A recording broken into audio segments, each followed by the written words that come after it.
winning national awards from ICTA and other great organizations.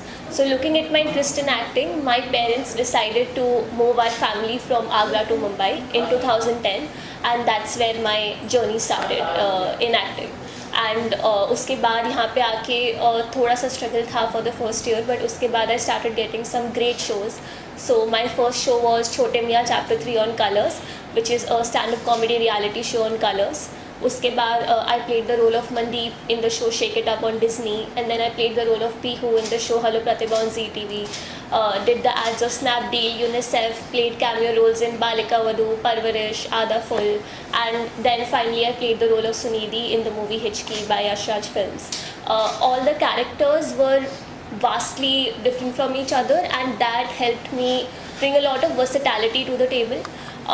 It really helped me portray the breadth of my skill perfectly, because for example Mandeep was very bubbly, fun and full of life.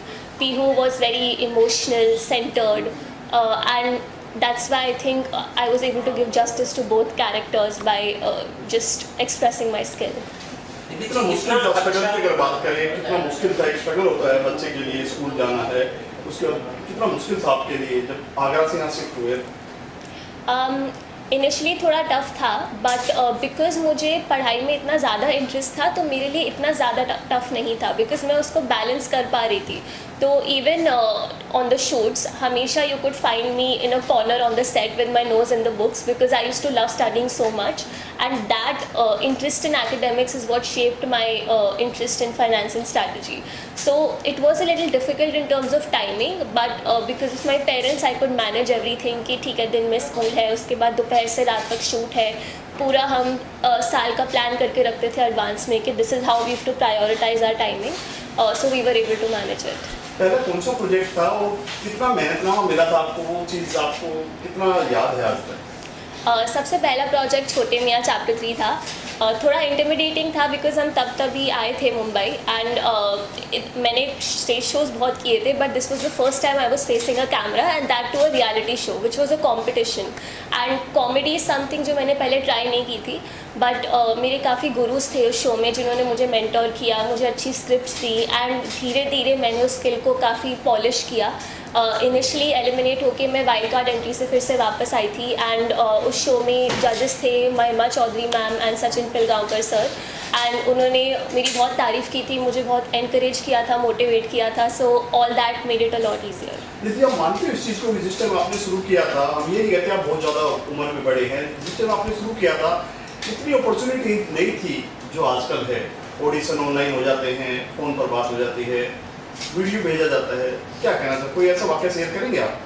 हाँ, पहले तो सब कुछ offline ही था, तो हम initially जो first year था हम काफ़ी प्रोडक्शन हाउसेस में जाते थे अपना इंट्रोडक्शन देने and it was just an introduction because initially auditions नहीं लेते थे वो। पहले हम धीरे धीरे कनेक्शंस बिल्ड करते थे, फिर मैंने ऑडिशंस देने शुरू किए, काफ़ी नेटवर्क बनाया मुंबई में काफ़ी कास्टिंग डायरेक्टर्स के साथ, कोऑर्डिनेटर्स के साथ एंड धीरे धीरे I could do it.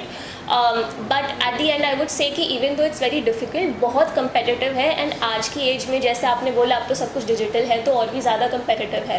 But अगर आपके अंदर वो स्किल है और चाहे अपॉर्चुनिटी कितनी भी बड़ी हो या कितनी भी छोटी हो, अगर आप अपना स्किल 100% दिखा रहे हैं तो आपको अपॉर्चुनिटीज़ मिलती जाएंगी आगे।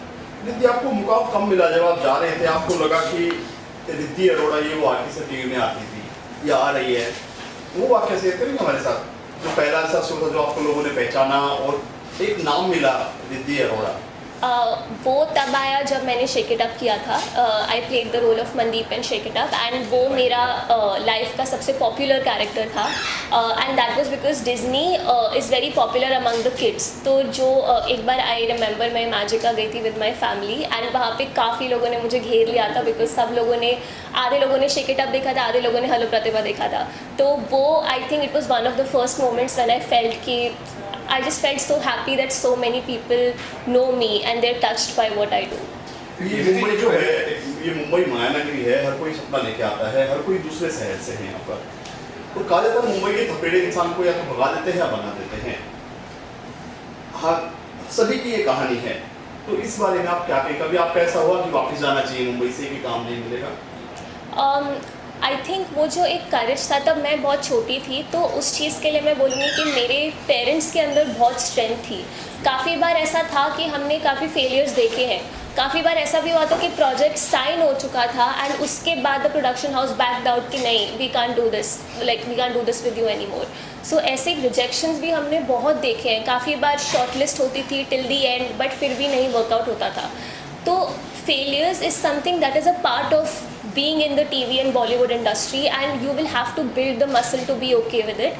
But I feel because of that, because of those failures, I've become so resilient and strong. So I think it is a part and parcel of things, but उससे आप बहुत strong भी बनते हैं। रिद्धि जी, एक वक्त था जब आपका काम था कैरियर से चल रहा था, उस दौरान आपने कॉर्पोरेट का काम करना शुरू किया, फिर MBA किया, क्यों, कोई खास वजह थी? So while I love acting, मैं एक्टिंग में अपनी intellectual and analytical abilities use नहीं कर पा रही थी and because I use to love studying so much, मुझे कॉलेज में फाइनेंस एंड स्ट्रैटेजी में इंटरेस्ट आया and in NMIMS a lot of esteemed professors taught me these subjects and after that I started landing great roles in some multinational companies which helped me establish my footing in the finance industry. So I would say I just feel happier in the corporate world because I'm able to use my entire self, from my creative abilities to my intellectual and analytical abilities. After MBA आप वापस आना चाहेंगे acting में, entertainment industry में, Bollywood industry में, और आना चाहेंगे तो क्या करना चाहेंगे? Sure, I mean if the right opportunity presents itself then मैं ज़रूर आना चाहूँगी, चाहे वो OTT हो, चाहे वो कोई बिग बैनर मूवी हो।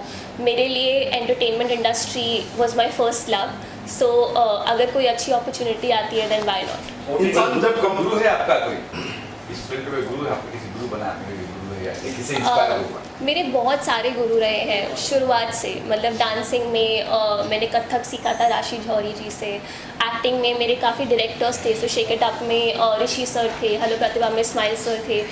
उन्होंने मुझे कैरेक्टर्स के बारे में काफ़ी सीरियसली सोचना और उसको एक्सप्रेस करना सिखाया एंड आई थिंक वो ही मेरे मेंटर्स बन गए थे एक्टिंग में। एंड फाइनेंस में मेरे मैनेजर्स, मेरे प्रोफेसर्स मेरे मेंटर्स थे जिन्होंने मुझे सही अपॉर्चुनिटीज़ दी सही टाइम पे, which could really help me grow as a person. आपके माता पिता की भूमिका क्या है अभिनय करते जब माता पिता किस तरह देखते क्या कहते हैं उनके बारे में? मेरे पेरेंट्स मेरे सबसे बड़े सपोर्ट सिस्टम है and without them I wouldn't be where I am today and because of them I am even in Mumbai because of them I got all the right opportunities because they kept me motivated my dad always use to look it the schedule, the shoots, the budget and all the other important details. My mom used to look at style, my well-being, focus and everything else, and all three of us always functioned as a team, and without that team none of this would have been possible. So I think I would credit everything to my parents. दिन में कल लगा ना कि लड़की आप लड़की को बेटा कहाँ जा रहा है किस स्टूडियो जा रहा है क्योंकि इस फील्ड पे कई बार सुना भी होता है कई चीज़ होती भी है पापा या मम्मी ने भी कहा बेटा कहाँ जा रहा है किस स्टूडियो जा रहा हो MBA कर लो पढ़ाई कर लो ये कर लो तो कहाँ से कभी हुआ एक्चुअली मेरे केस में हमें बाकी लोगों ने बहुत बोला था कि जब हम आगरा से मुंबई शिफ्ट हुए थे कि ये आप क्या कर रहे हो या ये कैसा डिसीजन ले रहे हो, बट हमारे अंदर वो कन्विक्शन था कि हमें पता है हम क्या कर रहे हैं और हमें अपना करियर कैसे शेप करना है, तो हम उस सबसे बाहर निकले. एंड जहाँ तक बात है मेरे पेरेंट्स की एक्टिंग को लेके, ऑनेस्टली थोड़ा इन्वर्स था. मेरे पेरेंट्स वाले कि you have done so much in acting, you established your footing, why do you want to go to finance now and do an MBA. मेरा इंटरेस्ट था MBA में जाना, तो मैंने उनको कन्विंस किया था कि मेरा इसमें इंटरेस्ट है, मुझे आगे पढ़ना है, मुझे अपने करियर को एक इंटरनेशनल फोकस देना है आगे चल के. तो इस तरीके से वो जर्नी पे बेटे. भारत MBA में और विदेश के MBA में क्या डिफरेंट है क्या अंतर है? So बाहर के MBA में focus is more on international perspective and peer group is very global, and in India the focus is more on local industry practices and theoretical knowledge. In my case, I've worked a lot with European and American markets, and I want to continue building on that in the future. That the focus of my career has to be global. OTT का ज़माना है, web से ज़माना है, कभी से chance मिला आपको कि OTT पे काम करना है तो आप तैयार है क्योंकि OTT पे बहुत कुछ भी आता है और समझिए क्या कर रहा हूँ क्या कुछ नहीं निकाल क्या OTT पे एज आई सेड कोई अच्छी अपॉर्चुनिटी होगी जिसमें मेरी प्रोफाइल फिट होगी एंड जो कैरेक्टर मुझे बहुत इंटरेस्टिंग लगेगा तो मैं ज़रूर करूँगी. ऑफ कोर्स अगर मैं अपने टाइम कमिटमेंट बैलेंस कर सकती हूँ दोनों इंडस्ट्रीज़ के बीच में, देन व्हाई नॉट. सबसे बड़ा प्रोजेक्ट, सबसे अच्छा प्रोजेक्ट, सबसे यादगार प्रोजेक्ट कौन सा था आपका जिसने आपकी लाइफ बदल दी? सबसे मेमोरेबल प्रोजेक्ट मेरा था Savdhaan India. I remember that was a special episode, like जो एनुअल एक स्पेशल एपिसोड होता है, it was a 1 hour long episode and they spent a month trying to cast for that episode. So it was on child molestation and when they finally selected me, हमने सब कुछ discuss किया and वो बहुत ही emotionally heavy character था. So उसमें I had to really get in the mind of the character to be able to give justice to it. And I remember हम उसका क्लाइमैक्स सीन शूट कर रहे थे जिसमें मुझे अपने सारे इमोशंस बाहर निकालने थे. Like that was the ultimate break down scene and I think मैंने वो इतना ज़्यादा उसमें मैं घुस गई थी कैरेक्टर में, मैंने ऐसा परफॉर्म किया कि पूरा सेट शांत हो गया था एंड कट होने के बाद the whole set give me a standing ovation. And वो मोमेंट मेरे लिए बहुत यादगार रहेगा बिकॉज पूरे सेट से स्टैंडिंग ओवेशन मिलना बहुत कम होता है. बट मोस्ट इम्पॉर्टेंटली उस एपिसोड ने जो पूरी कंट्री को मैसेज दिया था विमेन एम्पावरमेंट पे, that is why that character and that episode is so important to me. आपने हिस्ट्री में काम किया गानी में कभी कुछ बातें हुई सेट पे कोई बातें हुई कुछ गानी से हाँ, मतलब वी वर्क टुगेदर एंड हमने काफ़ी सारे सीन्स एंड इवन सॉन्ग्स साथ में शूट किए थे and she is a very nice and very sweet very kind person. उन्होंने इंश्योर किया कि हम सबको कंफर्टेबल लगे उनके साथ. बहुत ही अच्छी जर्नी थी. It was very. 5 साल में आप कहाँ देखते अपने आप को? अगले 5 years में I will either be in Singapore and France और in London because that's where I'll be doing my MBA. So that's where my focus will be in terms of business. That's where I want to build my career. दीदी आप मानते हैं कि बॉलीवुड में हमेशा पंजाबियों ने फटे चक्के हैं, पंजाबी हमेशा छाए हैं, चाहे बी.आर. चोपड़ा हो, यश चोपड़ा हो या फिर मिक्का सिंह हो या दिलीप पाजी, क्या कहना चाहिए इस बारे में? कपूर फैमिली हो. पंजाबियों की तो अपनी शान है उसमें मैं क्या ही कहूँ. I think in the and doesn't matter आप कौन से बैकग्राउंड से हैं, आपके स्किल पे ही डिपेंड करता है completely. Any message for audience जो लड़कियाँ चाहती है कि इस फील्ड पे आए बट कई बार माँ बाप सपोर्ट नहीं करते, कई बार जैसे आपको सपोर्ट कर रहे हो ऐसे उनको क्या कुछ कहेंगे आप? उनको मैं यही कहूँगी कि आप अपने अंदर ब्रेव रहिए कि अगर आपके पास अभी वो सपोर्ट नहीं है, चाहे वो इमोशनल सपोर्ट हो चाहे वो फाइनेंशियल सपोर्ट हो, आप एक एज तक 18 या 20 years की एज तक अपने आप को इतना बिल्ड करो कि उस एज के बाद आप वो परस्यू कर सको जो आप करना चाहते हो. एंड मैंने ऐसा बहुत देखा है specially in small towns that लड़कियां नहीं कर पाती है। And I strongly believe in Indian growth. India has given me a lot, इसलिए आगे चल के I want to also give back to the country. I want to sponsor the education of various underprivileged Indian girls who don't have the access to right opportunities because of difficult financial circumstances. चलिए बात करते हैं community से भी। बच्चों के papa mummy की बात करें, जो एक्टिंग में बच्चे रहते हैं, बच्चों की 60% है, 100% पेरेंट्स की होती है। क्या कहना चाहोगे इसमें? क्योंकि घर का खाना ही बनाना है, आपको छोड़ना भी, स्कूल भी छोड़ना है, सेट पर भी लेकर जाना है। हाँ, वो बैलेंस तो डिफ़िकल्ट होता है, बट मेरे पेरेंट्स ने पर्टिकुलरली मेरे डैड ने अपना बिजनेस पूरी तरीके से बैक बर्नर पे रख दिया था just to focus on me. तो इन माय केस एटलीस्ट मेरे पेरेंट्स ने अपना 100% मुझे ही दिया था growing up. Like I was their investment and their child. So it's difficult to balance, but I think अगर आप करना चाहते हैं, आपके अंदर वो डेडिकेशन है, तो आप कर लेंगे। हाँ जी। हाँ सर, क्या कुछ कहेंगे सर जब बेटा ने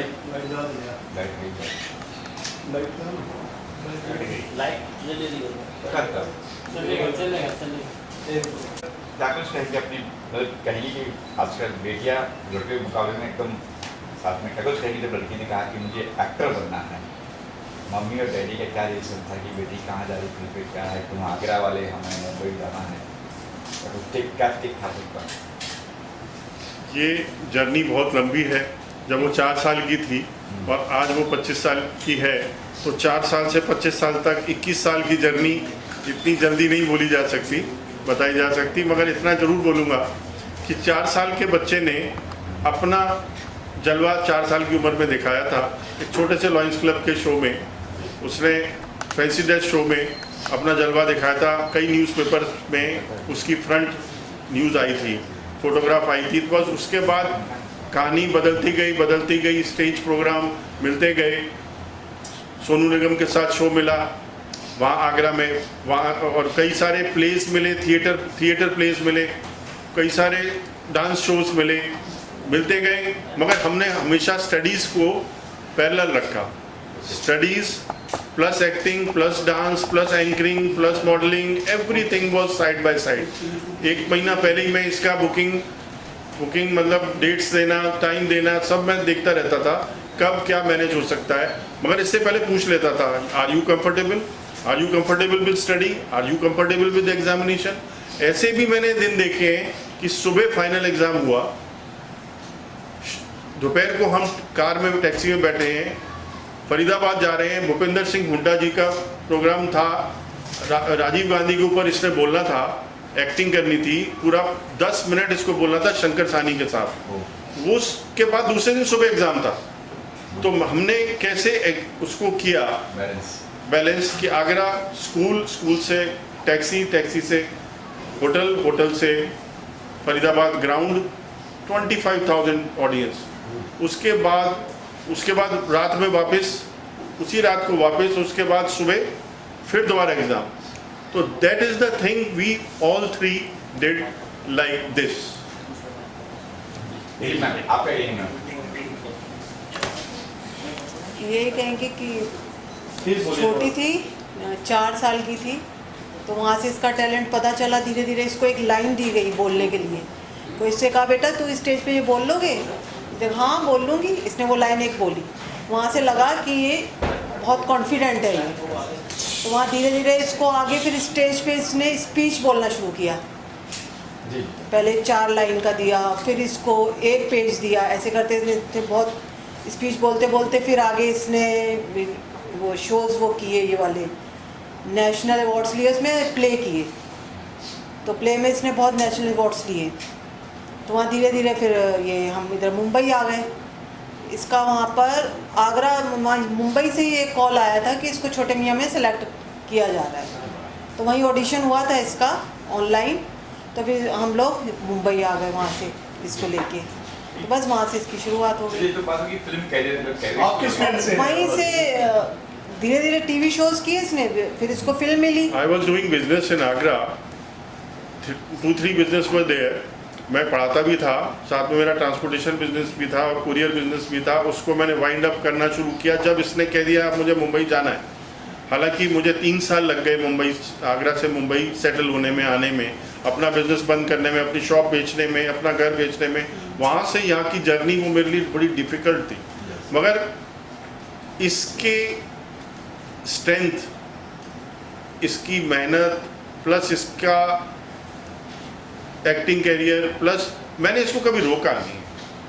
जो करना चाहते हो करो, एक्टिंग करनी है एक्टिंग करो, एमबीए के लिए जाना है एमबीए के लिए करो। कहती है मुझे 6 कॉलेजेस में एडमिशन करना है, मतलब एग्ज़ाम देना है, एप्लीकेशन देनी है। मैंने कहा गो अहेड।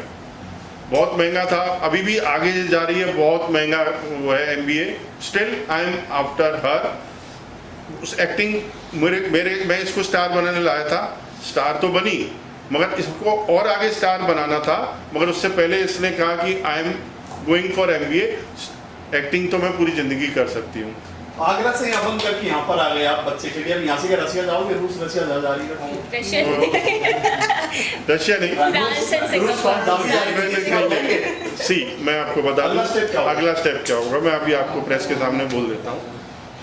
अगला स्टेप ये होगा कि ये पढ़ने जाएगी, एमबीए करेगी, वर्ल्ड के कहीं भी जाके वो जॉब करेगी 4-5 साल। उसके बाद फिर इंडिया आएगी और फिर इसी एक्टिंग प्रोफेशन में और आगे जाएगी, और हम अपना एक प्रोडक्शन हाउस बनाएंगे जिसके अंदर ये एक्ट करेगी और मैं डायरेक्टर होऊंगा, प्रोड्यूसर होऊंगा। ये मेरा अगला प्रोजेक्ट है, अगले 5 साल का, 10 साल का, 8 साल का। मतलब अनाउंसमेंट कह सकते हैं आज आप? नहीं, बाकी देखते हैं। बाकी अभी देखते कुछ हैं। पता नहीं है। लेकिन जैसा जब कैरियर से चल रहा है, एक्टिंग करे फिर वहाँ जाके एमबीए करना, आपने पसंद है कि कहाँ बैठी कहाँ खर्चा कर बढ़ा रहे हो? Nobody knows. हमारे गुरुजी, हमारे भगवान, हमारे साईं महाराज ने क्या हमारे लिए सोच रखा है अभी हम डिसाइड नहीं कर सकते। हाँ, हम इसके भविष्य के लिए हमेशा खड़े रहेंगे इसके साथ। Thank you sir. Thank you.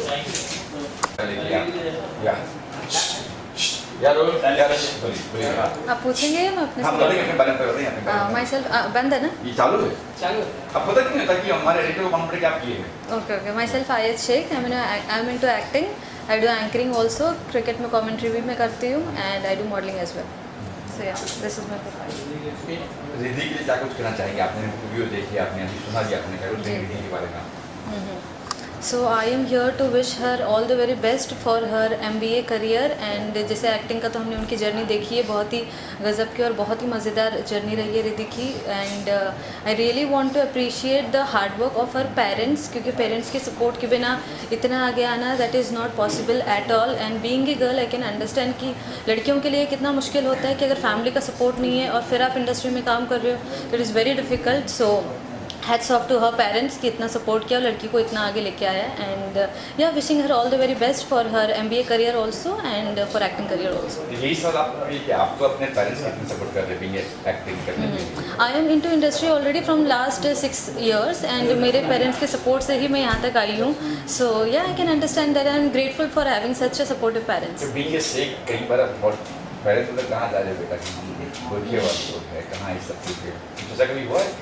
नहीं, पेरेंट्स की तरफ से नहीं हुआ है। हाँ, रिलेटिव्स की तरफ से ज़रूर हुआ है, लेकिन पेरेंट्स की तरफ से नहीं हुआ। Parents were very supportive and my mother used to manage me very earlier at the beginning of my career, तो फिर इतनी प्रॉब्लम नहीं हुई कभी। इन दोनों का कुछ हो रहा है? रिलेटिव का भी सुनते हैं आप?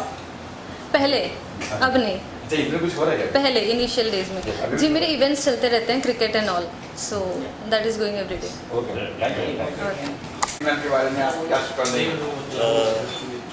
मुझे बहुत अच्छा लगा जब मैंने देखा कि रिद्धि जी ने जो काम किया है बचपन में, उससे ज़्यादा मुझे अच्छा ये लगा कि जो स्ट्रगल उनके फादर ने किया। क्योंकि बच्चे कभी कभी ये बोल देते हैं ना कि आपने हमारे लिए किया ही क्या है। तो आज जब ये मैंने देखा तो मैं कह सकता हूँ लोगों से कि मैंने खुद एक पिता को अपने बच्चे के लिए स्ट्रगल करते हुए देखा है, और उसके बाद जब वो कामयाबी चढ़ते हैं और बच्चे, पिता हर पिता खुश होता है, लेकिन उस बच्ची को पता ही नहीं है कि वो क्या कर रही है। उनके फादर को पता था कि मैं अपनी बच्ची को क्या करवा रहा हूँ। तो यहाँ तक मुझे बहुत अच्छा लगा। आप कोई सवाल करेंगे तो बिल्कुल। आपके आ रहे हैं, आपने अभी कुछ किया, मैं सुना है फिलहाल में बुरहान बताएंगे उस बारे में? हाँ, अभी मेरी 3 जनवरी को एक फिल्म रिलीज हुई जिसका नाम है प्यार में कुर्बान, जिसके डायरेक्टर थे जुबेर के खान, और बहुत बढ़िया फिल्म है।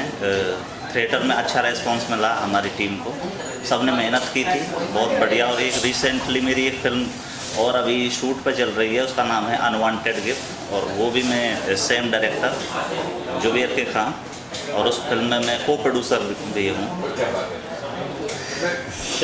क्या किरदार है इस फिल्म में जो आप कह रहे हो अभी आ रहे हैं? अभी जो फिल्म चल रही है थिएटर में, अभी भी चल रही है, दूसरा सप्ताह शुरू हो गया। नहीं जो आ रही है क्या कह रहे हैं? हाँ, अनवांटेड गिफ्ट में मैं बहुत बढ़िया कैरेक्टर है, एक स्टोरी है बहुत बढ़िया। मैं हीरो का दोस्त बना हुआ हूँ, और सस्पेंस बहुत बड़ा है जो मैं अभी क्लियर नहीं करूँगा, क्योंकि थोड़ा सा कैरेक्टर बताते ही वो सस्पेंस खुल जाएगा। हाँ, दोबारा रूबरू। कैसा बॉन्डिंग कैसे है? आप भी एक्टर हो, प्रोड्यूसर। जुबेर जी के साथ इतनी अच्छी बॉन्डिंग है मेरी कि उनके साथ मेरी ये तीसरी फिल्म है। पहले मैं उनके साथ प्यार में कुर्बान जो रिलीज हो चुकी है, उसके बाद एक फिल्म और है उनकी वैम्पायर सागा, वो फिल्म कंप्लीट हो चुकी है, पोस्ट प्रोडक्शन चल रहा है, और ये फिल्म शूट पे चल रहा है। अभी खरमास चल रहा है, इसलिए शूटिंग सभी ने बंद कर रखी है, जैसे ही शुरू होगी 20% बचा हुआ है। बहुत बढ़िया फिल्म है। वैम्पायर में भी आपका कुछ? हाँ, वैम्पायर में भी मैं एक्ट कर रहा हूँ साथ में उनके, और जो ये अभी जो फिल्म है अनवांटेड गिफ्ट, उस फिल्म में मैं एक्टिंग के साथ साथ को प्रोड्यूसर भी हूँ। तो क्या प्लान कब तक, जब आपने कहा सिर्फ 20 फिल्म बाकी है शूटिंग का, क्या प्लान की प्रोड्यूसर भी आपको, तो प्लानिंग कब, शूटिंग कब खत्म होगा, तब रिलीज होगी फिल्म? 18 जनवरी से हमारा सेकंड शेड्यूल है, जो 2 ही शेड्यूल में हम ख़त्म कर रहे हैं, एक शेड्यूल हो चुका है। 18 के बाद शूटिंग शुरू है, और जो मेरी टीम, पूरी टीम ही डिसाइड करती है। अप्रैल में ये फिल्म आपको देखने को मिलेगी सबको। और अभी मैं चाहूँगा कि अभी मेरी जो फिल्म चल रही है प्यार में कुर्बान, उसको सभी जाके देखें, बहुत प्यारी फिल्म है, आपको मज़ा आएगा। मिर्ची गाना किसने? हाँ, मिर्ची मिर्ची गाना सुपर हिट गाना है। जिस दिन आप आए थे मैं आ नहीं पाया, मीडिया वालों से मैं कभी कभी क्षमा मांगता रहता हूँ। तो मिलते हैं। जय हिंद, जय भारत।